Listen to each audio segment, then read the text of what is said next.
Thanks very much, Mick. Kia ora, and welcome to this evening's session hosted by Sport Waitakere. My name is Michael, and I am here on behalf of a wider team that you can see listed on the slide here. The National Sport Club Survey project has grown.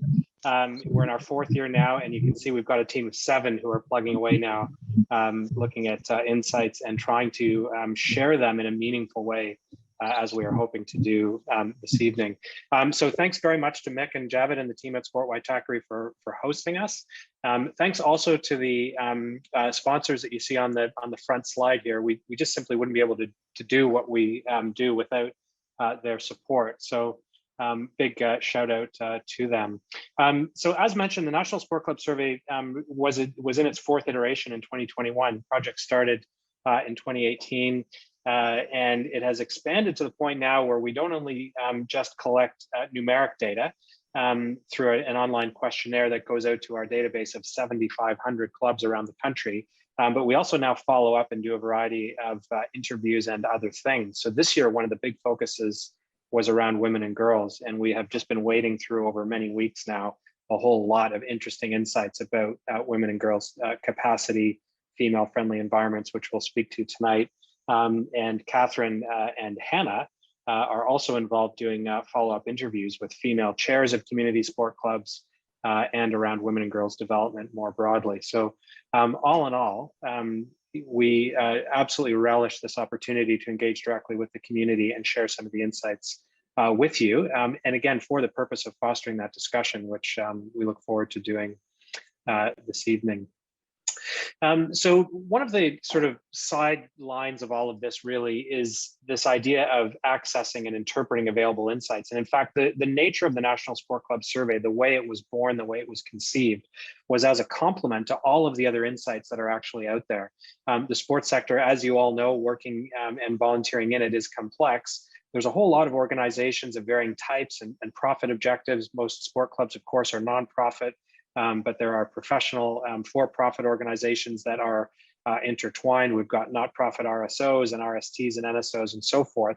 And many of those organizations do something in the insight space. Now, a lot of that insight work is done at the level of the individual. So what do New Zealanders actually do in their spare time? What sport do they play? How often do they play it? An NSO might be really focused on football, volleyball, another sport, really curious to learn more about the participants in their sport. So what the National Sport Club Survey does is it really provides for the first time a snapshot of the entirety of the community club sector across the entirety of the country and across more than 85 different codes. And the reason why we think it's important and are so enthusiastically carrying on with it is sort of precisely what's going to happen tonight, which is, folks from different codes getting the opportunity to share what's going on in their club or in their sport, because there's just no question that we can learn a lot from each other. So the real point of difference with the National Sport Club Survey is that we think of the club as an organizational entity, and therefore what we generate here complements that Active NZ and Voice of Participant stuff that you may be familiar with. It's a big gap really out there in the sector at the moment. Other organizations have different priorities around play and physical activity and recreation more broadly, which is all great, but it does leave this sort of skeleton of 7,500 organizations, many that have facilities, and there are many hundreds of thousands of Kiwis who are members of those organizations. So we've taken it upon ourselves to fill that gap and to learn about clubs as an organizational entity. It's really refreshing as well to see that insights like what we'll talk about tonight are increasingly being used at all levels of the sports sector to make decisions, to shape strategy, etc.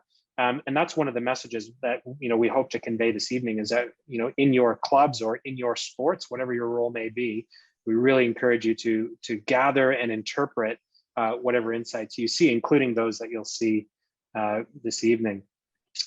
It's important as well to acknowledge, biases and other nuances of research design. And there's just simply no question that what the National Sport Club Survey does is probably disproportionately capture the experience of clubs that are doing pretty well. By definition, somebody has opened an email and responded on behalf of their club. So clubs that don't have dedicated volunteers or don't have paid staff are more likely to ignore the invitation that we send them. So what we are gradually shifting towards is doing more year-on-year comparison as opposed to suggesting that any of the metrics that we have are a really perfectly accurate indication of what's happening in the sector. But with 4 years of data now, we can be more and more assured of some things that we're seeing out there in the sector. So I do encourage you, to think about that question that you see on the bottom of the slide. How does your club seek out and use insights? We really encourage you to do so, because more and more we think that good organizations are making decisions based on information that they've gathered. So just one thought following on from 2020. Last year, we gathered a bunch of data about membership benefits that people are seeking. And we sort of think that this was the most important thing to come out of last year's survey that we've widely shared, but are going to take the opportunity to share again, because it's just so important and so relevant. So what you see on the slide here is a bit of a matrix which depicts clubs that are successful, that are either growing in membership or doing well financially, in contrast to those clubs that we call stagnant or struggling, those that are either doing okay, breaking even, or doing okay with membership, not losing members, not gaining them, and those clubs that are struggling. So those that are actively losing members and those that are actively losing money.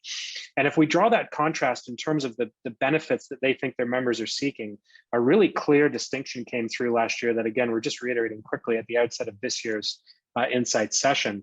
The clubs that are doing really well are fostering an environment and answering the call of these members around creating a culture that is welcoming, as well as a family environment. These sorts of old notions that members are simply seeking to join clubs for access to facilities and competitions, that prospective members are only interested in their own health and well-being. The data just doesn't really support that any longer. It seems like clubs that are doing well are focused on a more holistic experience for their members. So that's an example of an insight that emerged last year that, again, we think is really important, and we'll carry on sharing. So if we shift to this year's survey now, there were just around about 1,000 clubs of usable data, about 1,200 engaged in total, but we ended up using a data set of about 1,000. And about 165 of those were from the Auckland region. Now, for a little while, we mulled over whether that meant that Auckland clubs weren't engaging as much.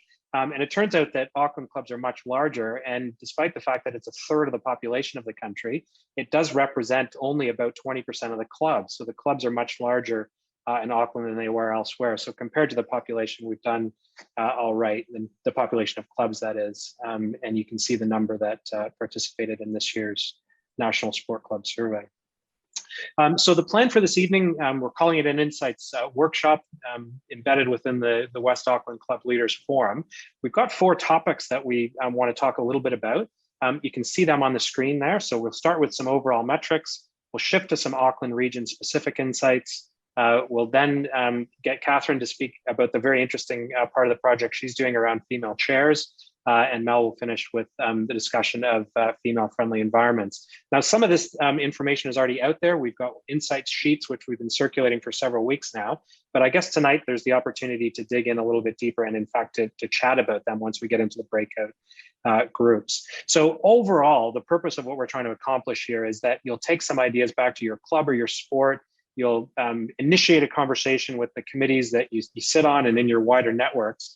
And we think ultimately that these insights, if they're shared and considered in decision-making and strategy, will benefit the sector. And that's ultimately what we're after.